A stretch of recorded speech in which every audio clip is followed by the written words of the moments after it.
Yeah, but on the other hand, what we have today are scientific entrepreneurs that we didn't have a generation ago.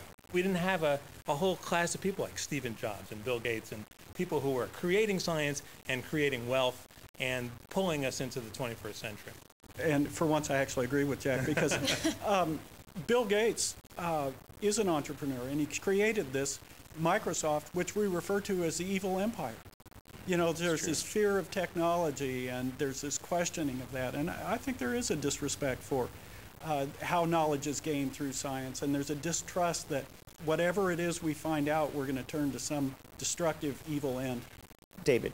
Maybe there needs to be more CSI-type programs, though, in science. It's interesting that you get people to want to come to the university to become CSI people now that that's interesting in the media, and it goes back to getting people excited about a field. And it's that simple, I think.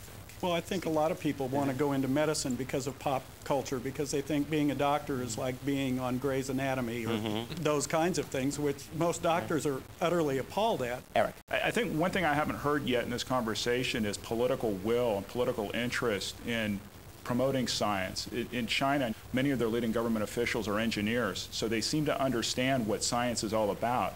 Most of our major political leaders come from law and related fields. And so you see the cultural differences there. You see a country like China where there's political will to promote science. How many of our political leaders actually understand science? You know, in China, for instance, if the guys who are working at their equivalent of Jiffy Lube are listed as engineers. But what we have here that they don't have is the ability to get things to market that drives our entire economy, and that takes a scientific idea and makes it useful and practical. And as long as we maintain that entrepreneurial edge, and as long as we allow people to come here to exert their own skills, we're fine. Although it would help if our public educational establishment was nearly as competitive as our universities or as our industry is, because right now it's monopolistic and it's stifling creativity.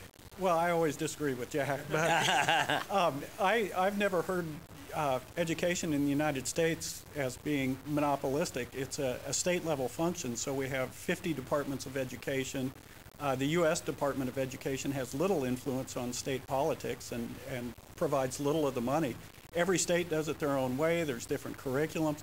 If anything, education in the United States is so fractionalized, it's hard for us to come up with a unified effort to meet workforce needs.